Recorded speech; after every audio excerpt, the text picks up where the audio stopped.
Assalamualaikum warahmatullahi wabarakatuh. Perkenalkan, nama saya Tessa Nurul Kolbi dengan NIM 2019 1231016. Saya di sini sebagai moderator dari kelompok 5. Sebelum melanjutkan ke materi selanjutnya, saya ingin memperkenalkan teman-teman saya, yaitu terdiri dari Adira Nur Ashifa dengan NIM 2019 1231002 dan Keiko Dinda Permatasari dengan NIM 2019 1231017. Kami akan membahas materi pada chapter 18 mengenai revenue dalam rangka memenuhi tugas mata kuliah akuntansi keuangan menengah 2 oleh dosen Bapak Dr. Sparta SEME AKCA.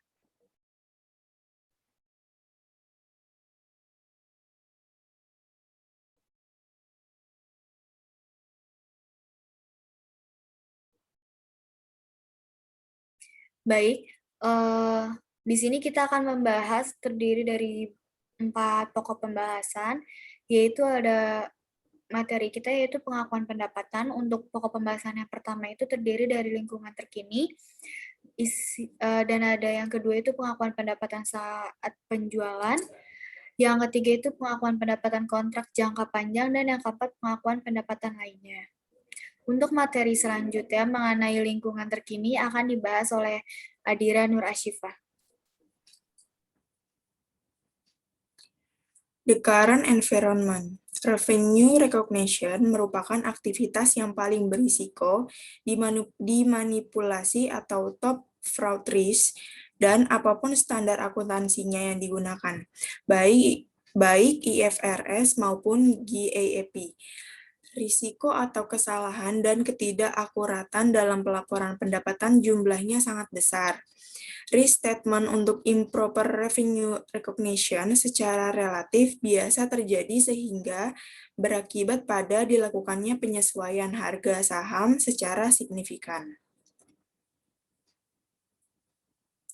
Pedoman pengakuan pendapatan. Prinsip pengakuan pendapatan yaitu pendapatannya yang diakui, yaitu jika memungkinkan besar bahwa manfaat ekonomi mengalir ke perusahaan dan jika manfaat tersebut dapat diukur secara andal. Revenue recognition classified by nature of transaction. Jenis transaksinya ada penjualan produk dari persediaan, memberikan layanan, mengizinkan penggunaan aset, penjualan aset selain persediaan. Untuk deskripsi pendapatannya, ada pendapatan dari penjualan, pendapatan dari pendapatan jasa, pendapatan dari bunga, sewa, dan royalti, keuntungan atau kerugian pelepasan. Waktu pengakuan pendapatan ada tanggal dari penjualan atau tanggal pengiriman, layanan dilakukan dan dapat ditagih seiring berjalannya waktu atau aset yang digunakan, dan yang terakhir ada tanggal penjualan dan perdagangan.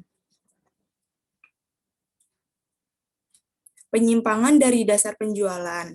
Pengakuan lebih awal diperkenankan jika is a high, ada kepastian yang tinggi tentang jumlah pendataan yang diperoleh.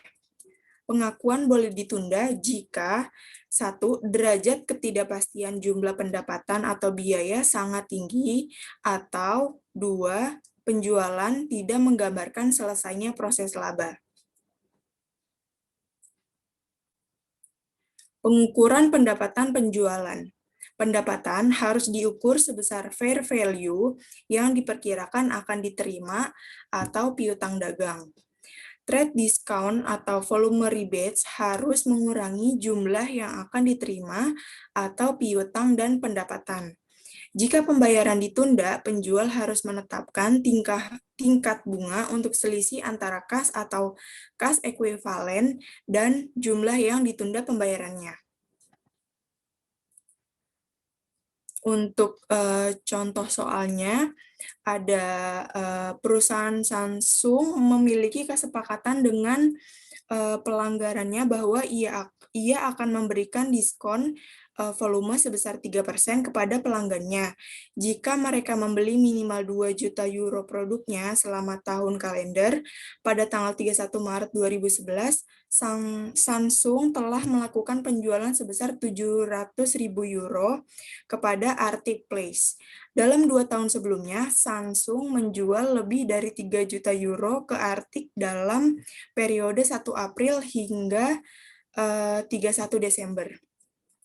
Pertanyaannya, berapa pendapatan yang harus diakui Samsung selama 3 bulan pertama di tahun 2011? Samsung membuat jurnal berikut pada tanggal 31 Maret 2011, yaitu mendebitkan piutang dagang sebesar 679.000 dan mengkreditkan penjualan sebesar 679.000. Jika pelanggan meet the discount threshold, Samsung membuat jurnal berikut. Mendebitkan kas sebesar 679.000, mengkreditkan piutang dagang 679.000. Jika pelanggan fail meet the discount threshold, Samsung membuat jurnal berikut pada tanggal pembayarannya, yaitu mendebitkan kas sebesar 700.000, mengkreditkan piutang dagang sebesar 679.000 dan mengkreditkan potongan penjualan dikorbankan sebesar 21.000. Untuk pengukuran pendapatan penjualan, jika sebuah transaksi penjualan melibatkan financing arrangement, nilai wajar ditentukan dengan mendiskontokan pembayaran dengan menggunakan impute interest rate. Impute interest rate dapat ditentukan lebih jelas menggunakan satu, yaitu prevailing rate untuk instrumen sejenis dengan kredit rating sama, atau tingkat bunga yang mendiskonto nilai nominal instrumen ke harga barang atau jasa sekarang. Ada contoh soal selanjutnya.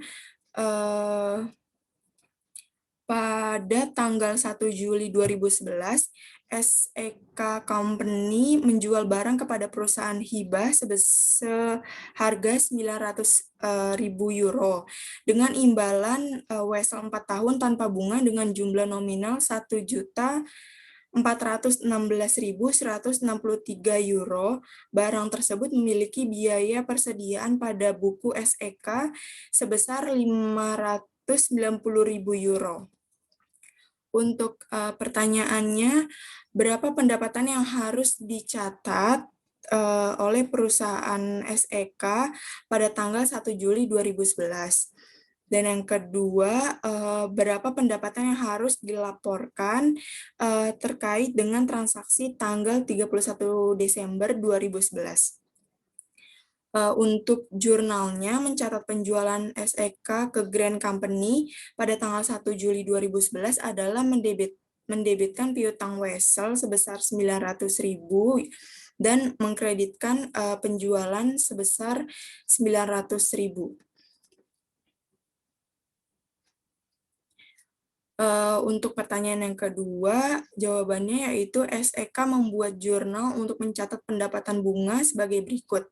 Mendebitkan piutang wesel sebesar 54.000 dan mengkreditkan pendapatan bunga sebesar 54.000.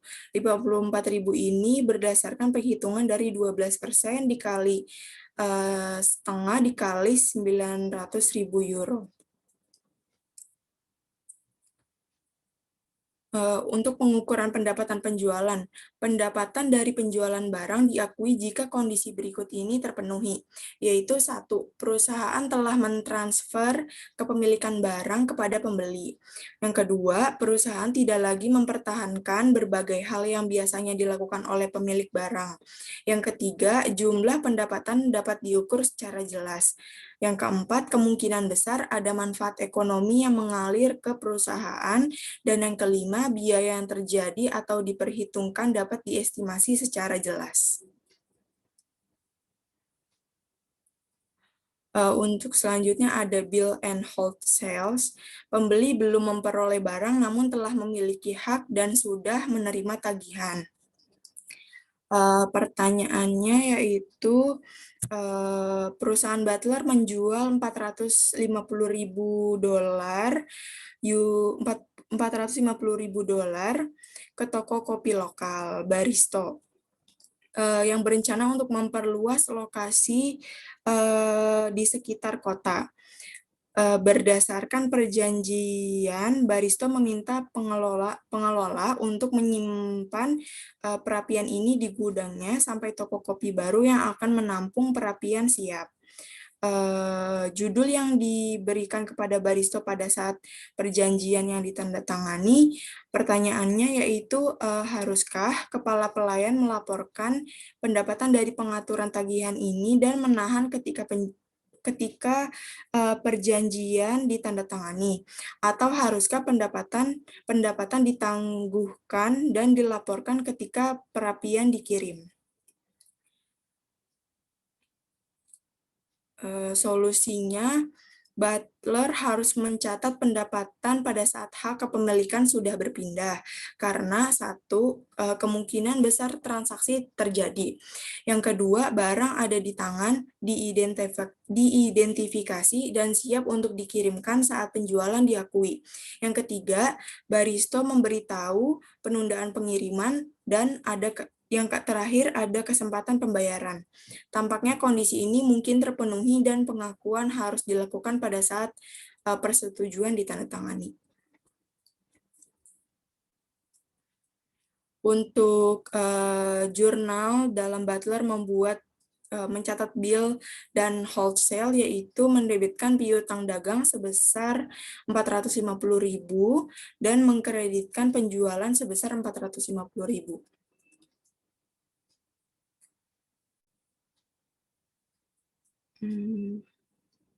Untuk selanjutnya, penjualan dengan instalasi atau inspeksi. Contohnya, perusahaan Cabrera menjual peralatan pemindaian medis yang kompleks kepada dokter dan rumah sakit. Pemasangan memakan waktu kurang lebih 3 minggu dan harus dilakukan oleh teknisi ahli Cabrera.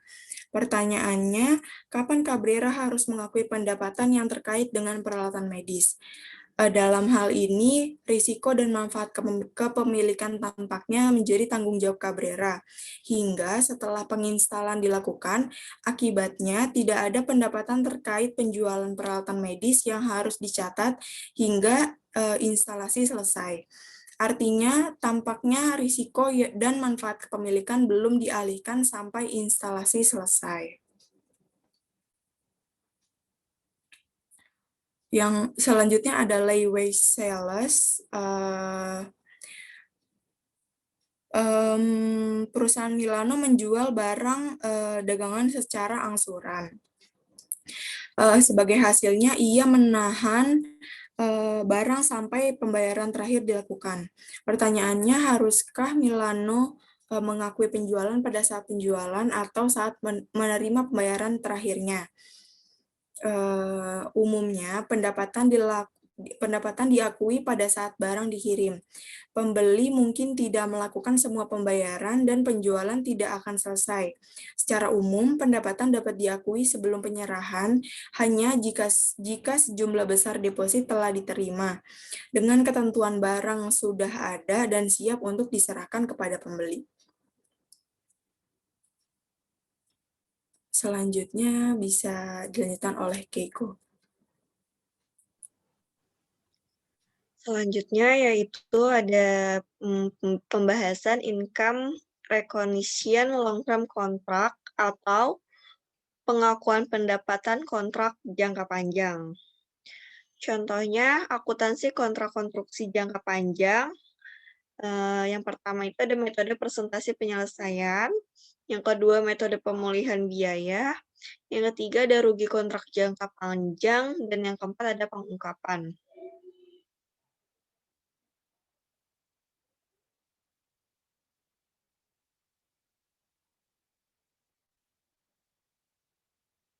Perusahaan harus menggunakan metode kontrak selesai jika satu di antara kondisi berikut ini terpenuhi. Yang pertama, perusahaan memiliki kontrak jangka pendek Atau yang kedua, perusahaan tidak dapat memenuhi kondisi untuk menggunakan metode presentasi penyelesaian.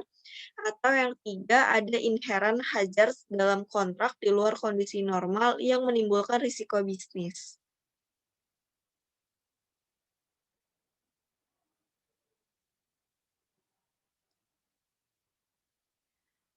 Lalu harus menggunakan metode persentase of completion jika estimasi kemajuan pekerjaan, pendapatan, dan cost reasonable, dependable, dan seluruh kondisi berikut ada. Yang pertama, kontrak secara jelas menetapkan enforceable rights terkait dengan barang atau jasa oleh masing-masing pihak, pertimbangan yang akan diubah setiap saat, dan hal-hal yang terkait dengan pembayaran. Yang kedua, pembeli dapat diharapkan memenuhi seluruh kewajibannya. Dan yang ketiga, kontraktor dapat diharapkan melaksanakan pekerjaan sesuai kontrak.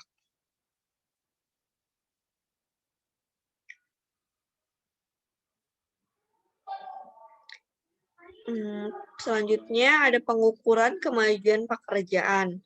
Ukuran yang paling populer adalah cost to cost basis. Rumusnya yaitu cost incurred to date dibagi dengan most recent estimate of total cost. Itu akan menghasilkan presentasi komplit. Presentasi penyerapan biaya dapat digunakan untuk menaksir presentasi pendapatan atau laba kotor kontrak jangka panjang.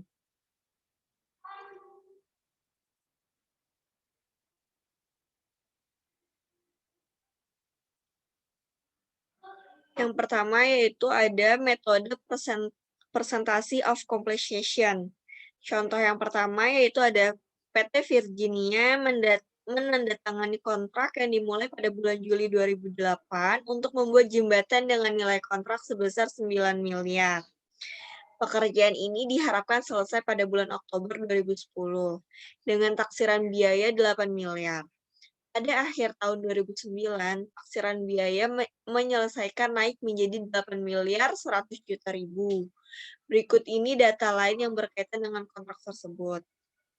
Yaitu ada keterangan biaya sampai dengan tahun 2008 yaitu sebesar 2 miliar, biaya sampai dengan tahun 2009 sebesar 5 miliar 832 juta, dan biaya sampai dengan tahun 2010 yaitu sebesar 8 miliar 100 juta. Taksiran biaya penyusutan sisa kontrak pada tahun 2008 sebesar 6 miliar dan pada tahun 2009 sebesar 2 miliar 268 juta. Tagihan kontrak pada tahun 2008 sebesar 1 miliar 800 juta, pada tahun 2009 sebesar 4 miliar 800 juta, dan pada tahun 2010 sebesar 2 miliar 400 juta. Dan kas yang diterima pada tahun 2008 yaitu sebesar 1 miliar 500 juta, kas yang diterima pada tahun 2009 sebesar 3 miliar 500 juta, dan pada tahun 2010 sebesar 4 miliar.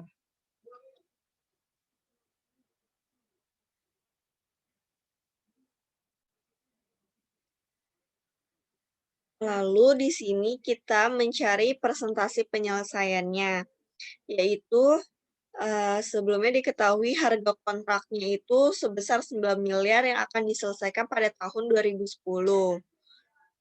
Dengan taksiran biaya pada tahun 2010 itu sudah mencapai 8 miliar 100 juta. Taksiran biaya penyelesaian pada tahun 2008 sebesar 6 miliar dan tahun 2009 sebesar 2 miliar 268 juta. Jumlah taksiran biaya pada tahun 2008 sebesar 8 miliar, pada tahun 2009 8 miliar 100 juta, dan pada tahun 2010 sama seperti 2009 yaitu 8 miliar 100 juta. Taksiran laba kotornya yaitu pada tahun 2008 sebesar 1 miliar, pada tahun 2009 sebesar 900 juta, dan tahun 2010 sebesar 900 juta. Terus presentasi penyelesaiannya yaitu jumlah taksiran biaya, taksiran laba kotor dibagi dengan jumlah taksiran biaya. yang menghasilkan pada tahun 2008 sebesar 25% dan di 2009 sebesar 72%. Pada tahun 2010 penyelesaiannya sebesar 100%.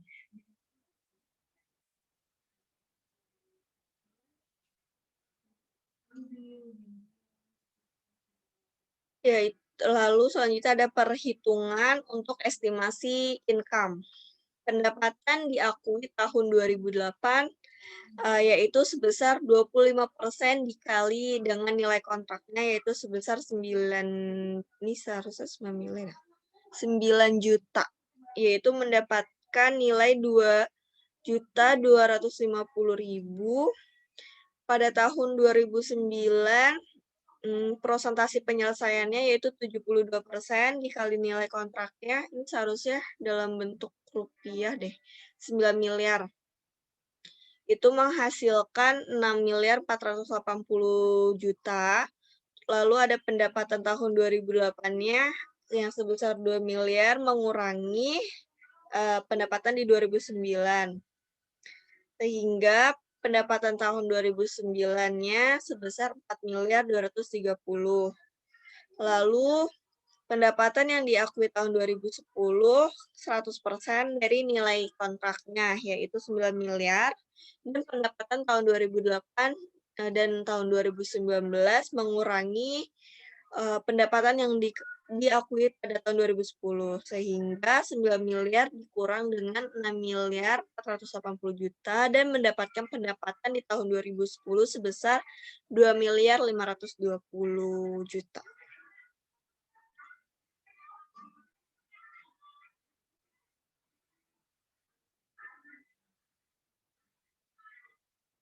Terus untuk pencatatannya pada tahun 2008 untuk pencatatannya yang pertama untuk mencatat kos konstruksi yaitu mendebit konstruksi dalam proses dan mengkredit kas. Nilainya pada tahun 2008 sebesar 2 juta, 2009 sebesar 3.832 dan 2010 sebesar 2.268.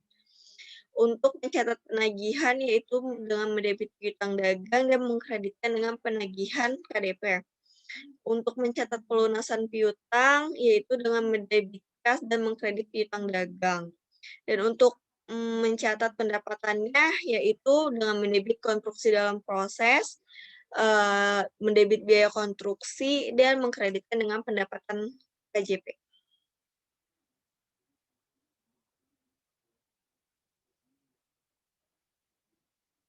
Lalu ada kontrak metode is complete. Perusahaan mengakui pendapatan dan laba kotor hanya pada saat penjualan, yaitu ketika kontrak telah diselesaikan. Dengan metode ini, perusahaan mengakumulasi biaya kontrak jangka dalam proses. Namun, tidak perlu melakukan pengakuan periodik untuk pendapatan, biaya, dan laba kotor.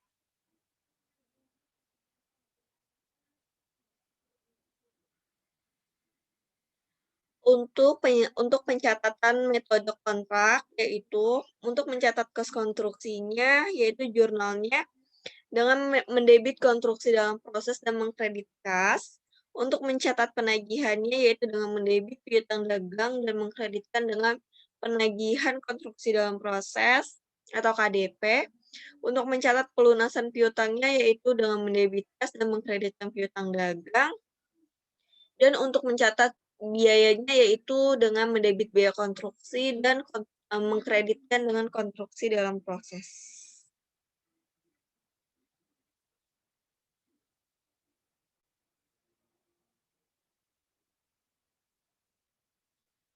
Untuk pengakuan di laporan keuangan laba ruginya, yaitu pendapatan dari kontrak jangka panjangnya sebesar senilai kontrak yaitu 9 miliar dan dikurangi dengan biaya konstruksinya sebesar 8.100.000.000 sehingga mendapatkan laba sebesar 900 juta.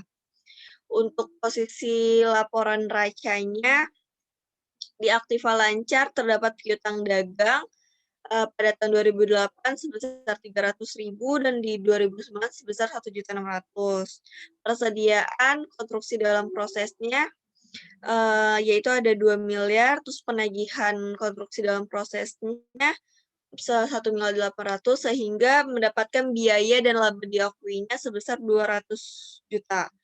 Yaitu lalu kewajiban lancarnya ada penagihan yaitu sebesar 6.600.000 di atas biaya konstruksi sebesar 5.832.000. Itu menghasilkan dikurangi yang menghasilkan 758.000. Di sini ada catatan. Yang pertama, ikhtisar kebijakan akuntansi. Kontrak konstruksi jangka panjang. Perusahaan mengakui pendapatan dan melaporkan laba kontrak konstruksi jangka panjang dengan metode kontrak selesai. Kontrak ini umumnya melebihi jangka waktu 1 tahun. Biaya kontrak dan penagihan diakumulasi selama periode konstruksi. Namun tidak ada pendapatan dan laba diakui sampai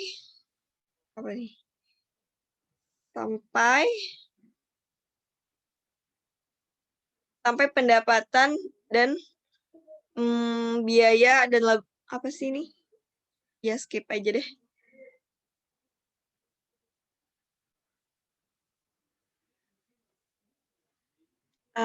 Materi yang selanjutnya yaitu akan membahas tentang loss on long term contracts yang akan dibahas oleh Tessa.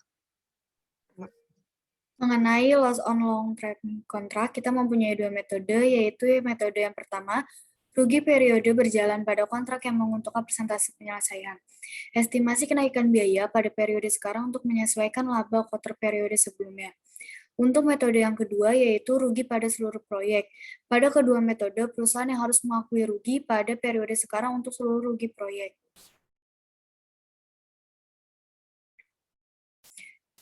Baik, untuk contoh soalnya itu, kita melanjutkan yang tadi. Untuk soal masih sama, jadi kita bisa skip dulu.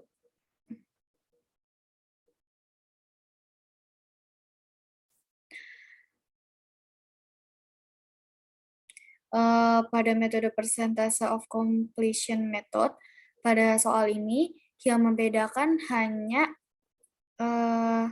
persentase penyelesaian, yaitu yang dipengaruhi oleh taksiran laba kotornya. Untuk selebihnya mengenai jumlah taksiran biaya masih sama seperti permasalahan soal yang pertama.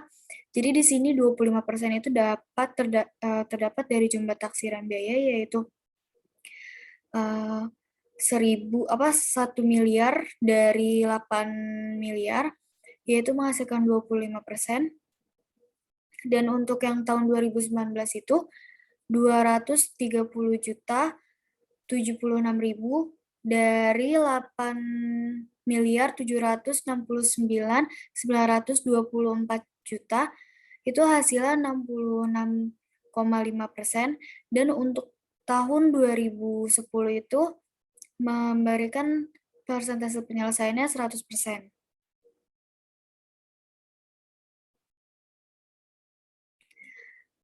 Di sini untuk pendapatan diakuinya itu pada tahun 2008 sebesar 2.250.000, yaitu terdapat dari 25% dikali 9 miliar. Pada tahun 2009 yaitu 66,5% dikali 9 miliar, maka mendapatkan hasil 5.985 juta, lalu dikurangi oleh pendapatan tahun 2008 2.250 juta, maka pendapatan pada tahun 2009 yang diakui yaitu adalah 3.735 juta, dan pada tahun 2010 yaitu 100% dari 9 miliar dikurangi oleh pendapatan tahun 2008 dan 2009, maka menghasilkan 3.015 juta.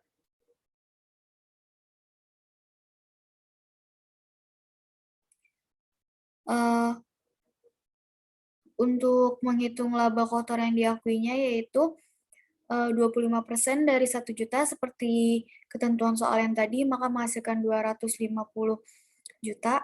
Pada tahun 2019, 66,5% dari 276.000, maka hasilnya 153, lalu dikurangi oleh laba kotor yang diakui pada tahun 2008, maka hasilnya laba rugi tahun 2009 yaitu 97 juta, dan pada tahun 2010 yaitu 100% dikali 230,0776, lalu dikurangi oleh laba tahun 2008 dan 2009, maka hasilnya 76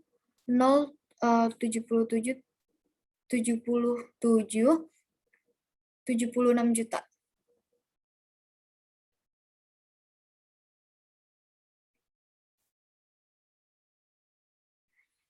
Baik untuk jurnal seperti mencatat kos konstruksi, mencatat penagihan, mencatat perusahaan piutang, itu tadi sudah dibahas oleh Keiko Dinda Permatasari. Yang membedakan itu hanya terdapat di konstruksi dalam proses. Ini yang di merah-merahin itu. Baik, sepertinya tadi terdapat kendala, jadi dijelasin aja satu-satu lagi, yaitu saat mencatat kos konstruksi, yaitu debit konstruksi dalam proses, kreditnya kas. Nah, pada tahun 2008 itu 2 juta, tahun 2009 itu 3.832, dan pada tahun 2010 itu 2.937.924.000. Lalu jurnal untuk mencatat penagihan, piutang dagangnya di debit dan dikredit oleh penagihan KDP. Pada tahun 2018 yaitu 1.800.000, tahun 2019 4.800.000, dan tahun 2010 2.400.000. Dan yang ketiga mencatat pelunasan piutang. Debitnya itu kas 1.500.000, piutang dagangnya itu 1.500.000 juga pada tahun 2018, dan tahun 2019-2090 jurnalnya masih sama seperti tahun 2018. Yang membedakan hanya nominal, tahun 2019 3.500.000 dan tahun 2010 4 juta.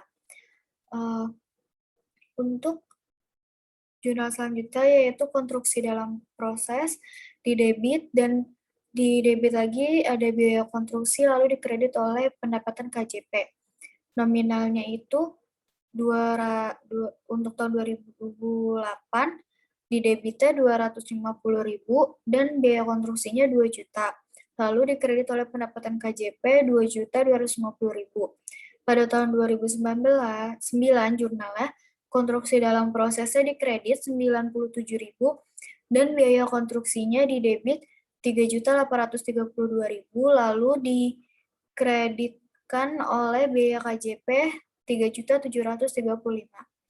Pada tahun 2010 jurnalnya sama seperti tahun 2008, yaitu didebit oleh konstruksi dalam proses 77.076, biaya konstruksinya 2.937.924, dikredit oleh pendapatan KJP-nya 3.015. Nah, di sini terdapat penagihan KDP di debit dan dikredit oleh konstruksi dalam proses. Transaksi ini terjadi hanya di tahun 2010 aja, dengan nominal 9 juta.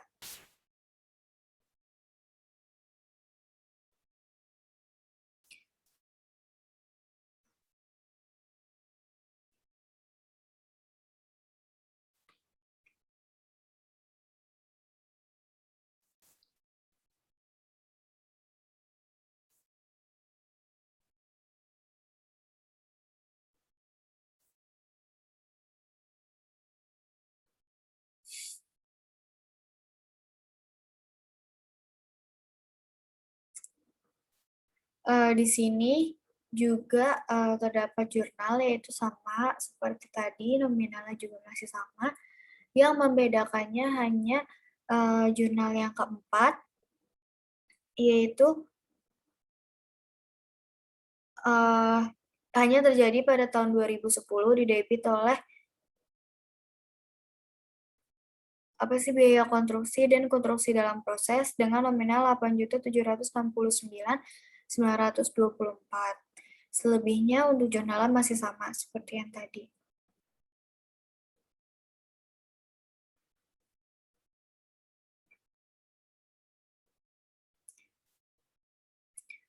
Di sini ada contoh soal yang sama, yang membedakan yaitu pada akhir tahun 2009.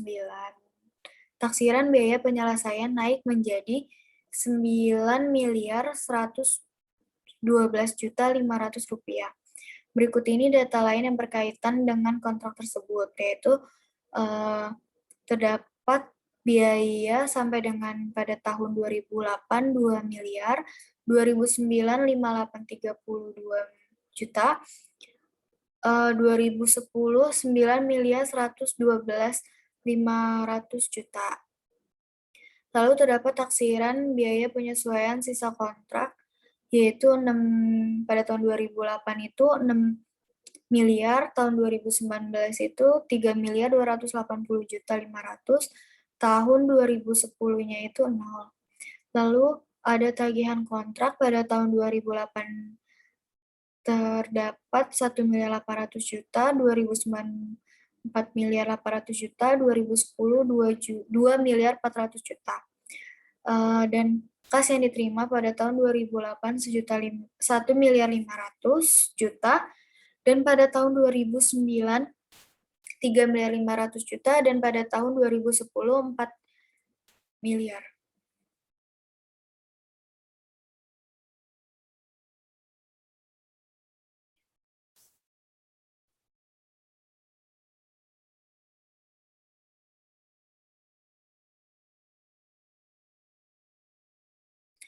Di sini untuk mencari percentage of completion method, caranya masih sama seperti yang tadi, yang membedakan hanya presentasinya, yaitu persentase penyelesaian pada tahun 2008 25%, pada tahun 2009 64%, dan pada tahun 2010 100%. Lalu di sini ada taksiran laba rugi atau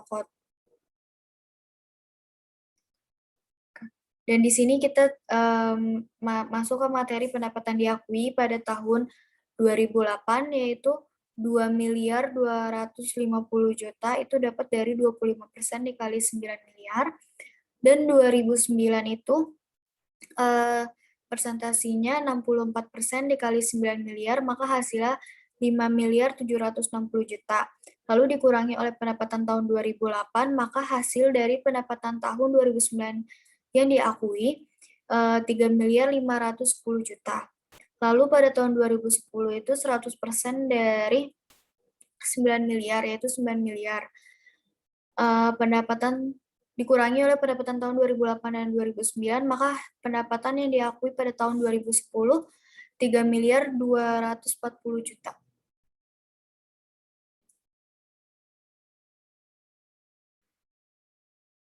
Di sini gimana cara ngitung gross profit-nya, yaitu pada tahun 2008 persentasinya 25% dikali 1 miliar, maka hasilnya 250 juta. Tahun 2009 itu 100% dari negatif 112.500.000, lalu dikurangi oleh laba kotor yang diakui pada tahun 2008, maka hasilnya laba rugi pada tahun 2019 3.620.500.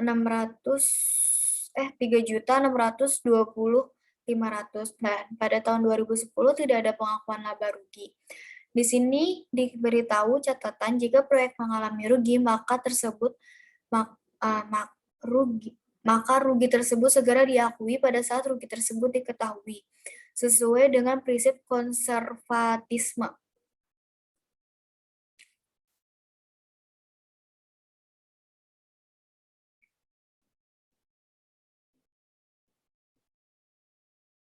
Baik, di sini jurnalnya juga masih sama untuk debit kreditnya. Saat mencatat kos konstruksi, yaitu didebit oleh konstruksi dalam proses dan dikredit oleh kas. Pada tahun 2008 itu 2 miliar, tahun 2009 3.832.000.000, dan pada tahun 2010 3.280.500.000.000. Dan di sini untuk jurnal pencatatan penagihan masih sama, yaitu debit oleh piutang dagang dan dikredit oleh penagihan KDP. Pada tahun 2008 1.800.000.000, pada tahun 2009 4.800.000.000, dan pada tahun 2010 2.400.000.000. Untuk mencatat pelunasan piutang, maka jurnalnya itu ada kas pada piutang dagang. Tahun 2008 itu nominalnya 1.500.000.000, pada tahun 2009 itu nominalnya 3.500.000.000, dan pada tahun 2010 itu 4 miliar. Di sini juga terdapat jurnal didebit oleh konstruksi dalam proses, didebit lagi oleh biaya konstruksi, lalu dikredit oleh pendapatan KJP. Untuk nominalnya pada tahun 2008 yaitu didebit 250.000.000 dan 2 miliar, lalu dikredit oleh 2.250.000.000. Pada tahun 2009 di sini biaya konstruksinya itu lumayan besar. Nah, makanya di sini kenapa ditandain merah, dan konstruksi dalam prosesnya itu kan harusnya didebit. Nah, ini dia dikredit dengan nominal 362.500.000. Lalu di sini ada biaya konstruksinya 3.872.500.000, baru dikredit oleh pendapatan KJP 3.510.000.000. Dan pada tahun 2010 itu didebit oleh biaya konstruksinya 3.240.000.000 dan dikredit oleh pendapatan KJP 3.240.000.000. Lalu terdapat penagihan KDP dikreditkan oleh konstruksi dalam proses, yaitu pada tahun 2010 9 miliar.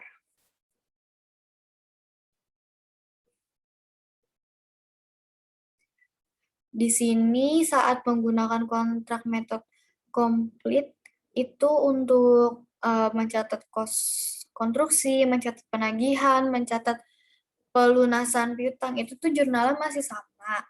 Yang bikin beda aja yaitu ini terdapat jurnal rugi kontrak jangka panjang dan konstruksi dalam proses. Itu terjadi pada tahun 2009, seperti yang sudah saya jelaskan di slide sebelumnya, bahwa tahun 2009 ini mengalami kerugian. Lalu pada tahun 2010 itu ada juga biaya konstruksi di debit, yaitu sebesar 9.112.500.000 dan dikreditkan oleh konstruksi dalam proses dengan nominal yang sama. Dan selebihnya untuk jurnalnya itu masih sama seperti metode yang tadi di slide sebelumnya. Baik, untuk kita sudah masuk ke session soal dan jawab chapter 17 dan chapter 16. Untuk 17.5 akan dibahas oleh Adira Nur Ashifah. Baik, akan membahas soal chapter 17, exercise 17.5, yaitu soalnya pada 1 Januari 2019, Morgan Company mengakuisisi $300.000 dari Nicklaus Inc. 9% obligasi dengan harga $278.384. Bunga tersebut akan terhutang setiap tanggal 31 Desember dan obligasi tersebut akan jatuh tempo pada tanggal 31 Desember 2021. Investasi tersebut akan memberikan hasil sebesar 12% kepada Morgan Company. Obligasi tersebut diklasifikasikan sebagai dimiliki untuk dikumpulkan. Instruksinya yaitu 1. Siapkan jadwal 3 tahun pendapatan bunga dan amortisasi diskonto obligasi atau dibulatkan ke sen terdekat. Yang kedua, siapkan ayat jurnal untuk penerimaan bunga 31 Desember 2020 dan amortisasi diskonto. Untuk soal yang pertama yaitu siapkan jadwal 3 tahun pendapatan bunga dan amortisasi diskonto obligasi atau dibulatkan ke sen terdekat, yaitu jadwal dari pendapatan bunga dan bond discount amortization 9% dan purchase to yield sebesar 12%. Untuk di tanggal 31 Desember 2010 menerima cash sebesar $27.000 dan pendapatan bunganya sebesar 33.406 dolar dan amortisasi bond diskon amortisasinya sebesar 6.406 dolar. Untuk di tanggal 1 Januari 2010 sudah mempunyai saldo carrying amount of bonds sebesar 278.384.000 dolar. Untuk di tanggal 31 Desember 2011 menerima kas sebesar 27.000 dan pendapatan bunganya sebesar 34.174.81. Untuk bond diskon amortization-nya sebesar 7.174.81 dan carrying amount of bonds-nya sebesar 291.964.89. Dan di tanggal 31 Desember 2012 menerima kas sebesar 27.000, pendapatan bunganya 35.035.11 dan bond diskon amortization-nya sebesar 8.035.11, carrying amount of bonds-nya sebesar 300.000. Untuk perhitungan pendapatan bunga di tanggal 31 Desember 2010 ini dari carrying amount of bonds-nya dikali 12. Dan untuk perhitungan pendapatan bunga di tanggal 31 Desember 2012-nya dari poin 68 dolarnya. Untuk soal yang kedua, yaitu siapkan ayat jurnal untuk penerimaan bunga 31 Desember 2020 dan amortisasi diskonto. Jurnalnya yaitu mendebitkan kas sebesar 27.000, mendebitkan debt investment sebesar 7.174.81 dan mengkreditkan pendapatan bunganya sebesar 34.174.81. Slide selanjutnya bisa Keiko Dinda jelaskan. Selanjutnya, saya akan melanjutkan untuk membahas soal E17.16, yaitu tentang metode ekuitas. Soalnya yaitu, Gator PLC menginvestasikan 1 juta euro di Demo Corporation untuk 25% sahamnya yang beredar. Demo Corporation membagikan 40% dari laba bersih dalam bentuk dividen setiap tahun. Instruksi digunakan informasi di akun T berikut untuk investasi di Demo untuk menjawab pertanyaan-pertanyaan berikut. Investasi di Demo Corporation yaitu 1.130.000 dan 52.000. Pertanyaannya yang pertama, berapa bagian Gator PLC dari laba bersih Demo Corporation tahun ini? Yang pertanyaan kedua yaitu berapa bagian Gator PLC atas dividen Demo Corporation tahun ini dan berapa total pendapatan bersih Demo Corporation untuk tahun ini dan berapa total dividen Demo Corporation untuk tahun ini. Untuk menjawab yang pertama yaitu berapa bagian Gator PLC dari laba bersih Demo Corporation tahun ini, yaitu sebesar 130.000. Peningkatan ke akun investasi. Dan yang kedua, berapa bagian Gator PLC atas dividen dari Demo Corporation tahun ini? Jika rasio pembayaran dividen adalah 40%, maka 40% dari laba bersih adalah bagian dividen, yaitu sebesar 52.000 euro. Yang ketiga, Berapa total pendapatan bersih di Mo Corporation untuk tahun ini? Bagian mereka adalah 25%. Jadi total penghasilan bersihnya yaitu sebesar 25% dari 130.000. Total penghasilan bersihnya yaitu 130% dibagi 25% yaitu mendapatkan 520.000. Yang terakhir, berapa total dividen Demo Corporation untuk tahun ini? Yaitu 52.000 dibagi 25% menghasilkan 208.000 atau bisa langsung 520.000 dikali 40% yaitu 40% itu adalah rasio pembayaran dividennya sebesar 208.000.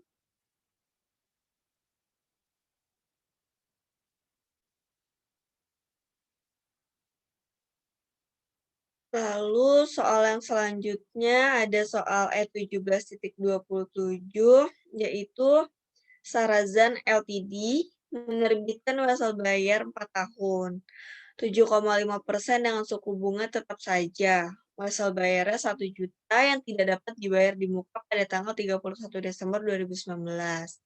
Ia memutuskan untuk mengubah suku bunga dari suku bunga tetap menjadi suku bunga variabel dan menandatangani perjanjian swap dengan MNS Corporation.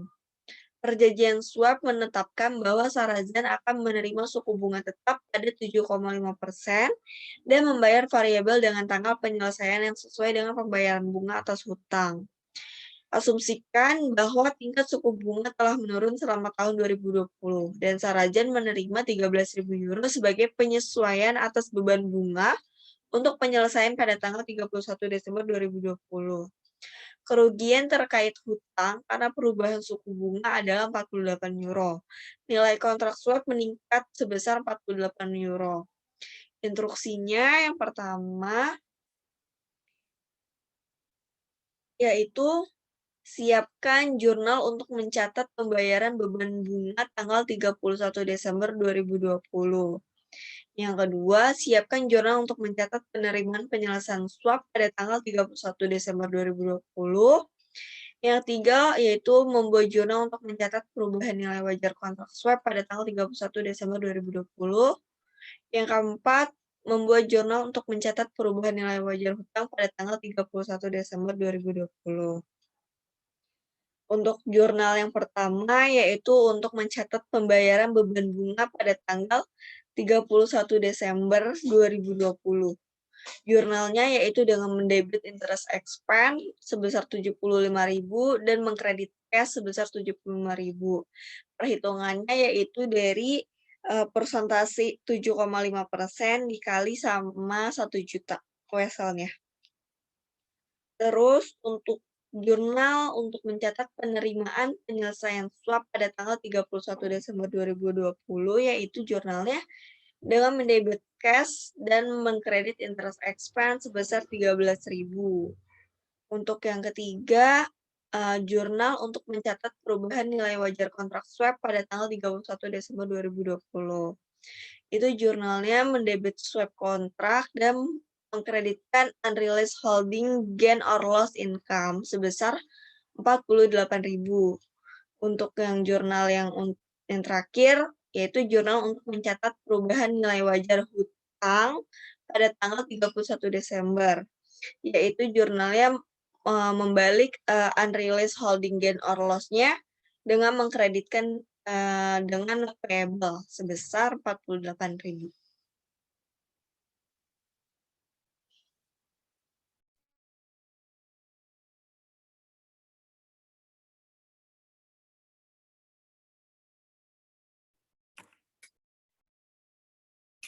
Baik, untuk problem 16.5 soalnya itu yaitu Bank Group sedang mempersiapkan laporan keuangan kooperatif untuk laporan tahunan kepada pemegang sahamnya untuk tahun fiskal yang berakhir pada 31 Mei 2019 dan 31 Mei 2020. Yen dalam ribuan. Pendapatan dari operasi yang dilakukan untuk setiap tahunnya masing-masing adalah 1.800.000 yen dan 2.500.000 yen. Dalam kedua tahun tersebut, perusahaan mengeluarkan 10% beban bunga atas hutang 2.400.000 yen. sebuah kewajiban yang mensyaratkan pembayaran hanya bunga selama 5 tahun. Pada tahun 2020, perusahaan mengalami kerugian dari operasi yang dihentikan setelah dikurangi pajak sebesar 360.000 yen. Lalu, perusahaan menggunakan tarif pajak efektif 40% untuk pajak penghasilan. Struktur permodalan Meng Group pada tanggal 1 Juni 2008 terdiri dari 1 juta saham biasa beredar dan 20.000 saham dengan nilai nominal 50 yen, 6% saham preferen kumulatif. Tidak ada tunggakan dividen preferensi dan perusahaan tidak menerbitkan sekuritas, opsi, atau waran yang dapat dikonversi. Pada 1 Oktober 2008, Meng Group menjual 500 saham biasa tambahan dengan harga 20 yen per saham. Meng Group membagikan 20% dividen saham atas saham biasa yang beredar pada 1 Januari 2019.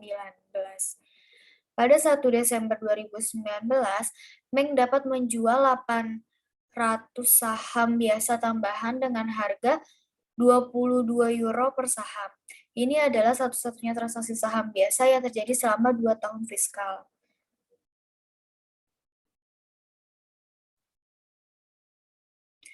Lalu, instruksinya yang pertama itu, identifikasi apakah struktur modal di Meng Group merupakan struktur modal yang sederhana atau kompleks dan jelaskan alasannya.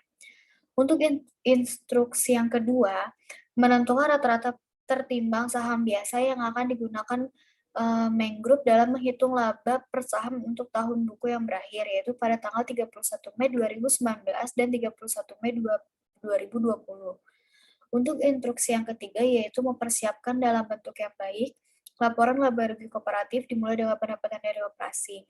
Untuk Meng Group, untuk tahun fiskal yang berakhir pada 31 Mei 2019 dan 31 Mei 2020. Pernyataan ini akan dimasukkan di dalam laporan tahunan Meng dan harus menampilkan sesuai presentasi laba per saham.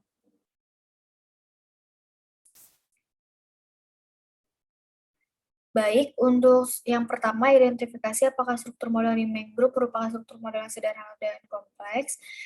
Iya, alasannya yaitu Meng Group memiliki struktur permodalan yang sederhana karena tidak memiliki sekuritas dan berpotensi dilutif. Untuk yang kedua, yaitu pada rata-rata tertimbang saham biasa yang akan digunakan Meng Group dalam menghitung laba per saham untuk tahun buku yang berakhir, yaitu pada tanggal 31 Mei 2019. Di sini untuk awal itu dates outstanding-nya itu dari bulan Juni, tanggal 1 Juni sampai 1 Oktober. Lalu share outstanding-nya itu 1 juta dan restatement-nya itu 1,20. Lalu fraction of year-nya itu 4/12 dan ketemulah WACC share-nya itu 400.000. Dan untuk new issue-nya itu pada 1 Oktober sampai 31 Mei itu share outstanding-nya itu 1.500.000 dan restatement-nya itu 1,20. Fraction of year-nya itu 8/12, lalu ketemu WACC share-nya itu 1.200.000. Maka pada tanggal 31 Mei 2019 total dari WACC share-nya itu 1.600.000. Lalu pada tanggal 31 Mei 2020, mohon maaf, ini ada kesalahan, yang dimaksud adalah 2020. Untuk awalnya itu date outstanding-nya itu periode 1 Juni sampai 1 Desember, dan share outstanding-nya itu 1.800.000, fraction of year-nya itu 6/12, ketemulah WACC share-nya itu 900.000.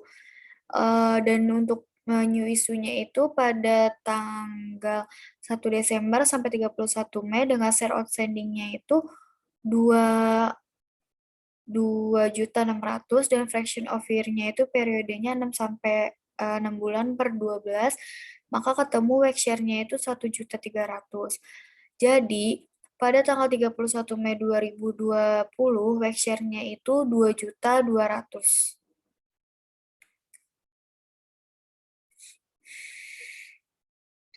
Untuk soal yang ketiga, mempersiapkan dalam bentuk yang baik, laporan laba rugi kooperatif dimulai dengan pendapatan dari operasi.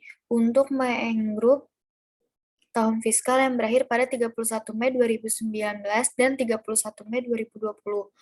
Pernyataan ini akan dimasukkan dalam laporan tahunan Maeng Group dan harus menampilkan sesuai presentasi laba per saham.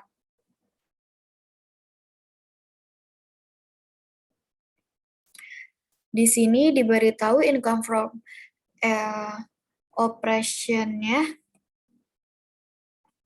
pada tahun 2019 itu seperti di penjelasan yang tadi itu 1.800.000 dan tahun 2016 itu 2.500.000. Lalu terdapat interest expense-nya itu 240.000 pada tahun 2015 dan 2016. Di sini kita ingin menghitung pendapatan operasional pendapatan dari continuing operational before. Di sini terdapat teks pada tahun 2015-nya itu 1.560.000 dan tahun 2016-nya itu 2.260.000. Lalu kita punya income tax-nya itu 40% dari 1.560.000 pada tahun 2015 hasilnya 624.000 dan pada tahun 2016 40% dari 2.260.000 yaitu 1.356.000. 904.000. Maka kita ketemu income from continuing operational tahun 2015-nya itu 936.000 dan tahun 2020-nya itu 1.356.000. Discontinue operational loss net of income dan kita punya tax off-nya itu 240 euro. Dan net income-nya itu pada tahun 2015 itu 936 euro, tahun 2016-nya itu 996 euro. Di sini kita juga menghitung earning per share-nya itu income from continuing operational-nya itu 55 euro pada tahun 2015 dan 59 euro pada tahun 2016. Dan discontinued operational loss-nya itu tahun 2014-nya itu 16%. Dan net income-nya pada tahun 2019-nya itu 55 euro dan tahun 2020-nya itu 43 euro.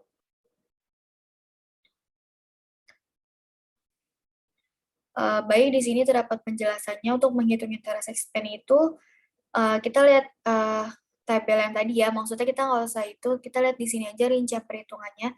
Kenapa bisa dapat interest expense-nya 240 euro itu dari 2.400.000 euro dikali 10%. Lalu untuk perhitungan yang kedua yaitu earning per share-nya itu rumusnya itu net income dikurangi preference dividend dibagi wage average number of ordinary share. Dan itu nominalnya itu 936.000 euro dikurangi 60 euro dibagi 1.600.000. Maka hasilnya 55 euro per share. Lalu untuk menghitung preference dividend-nya itu rumusnya non of share dikali per value dikali persentase dividen. Nah, hasilnya nominalnya itu 20.000 dikali 50 euro dikali 0,6 dikali 6%. Maka hasilnya 60 euro per year, per tahun.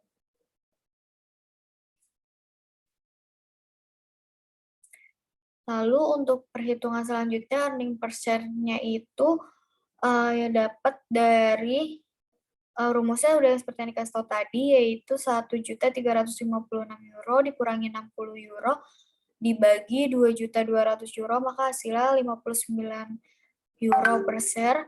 Dan yang keempat earning per share-nya itu discontinued operational loss dibagi weighted average ordinary share. Maka hasilnya 360 euro dibagi 2.200.000, maka hasilnya 16 euro per share. Untuk perhitungan selanjutnya, earning per share-nya itu rumusnya masih sama, seperti yang tadi, untuk nominalnya €996 dikurangi €60 dibagi €2.200, maka hasilnya €43. Baik, cukup sekian presentasi dari kelompok kami. Mohon maaf banyak salah dari segi perkataan dan dari PPT-nya. Untuk saran-saran membangun akan selalu kami terima. Kurang lebihnya mohon maaf. Wassalamualaikum warahmatullahi wabarakatuh.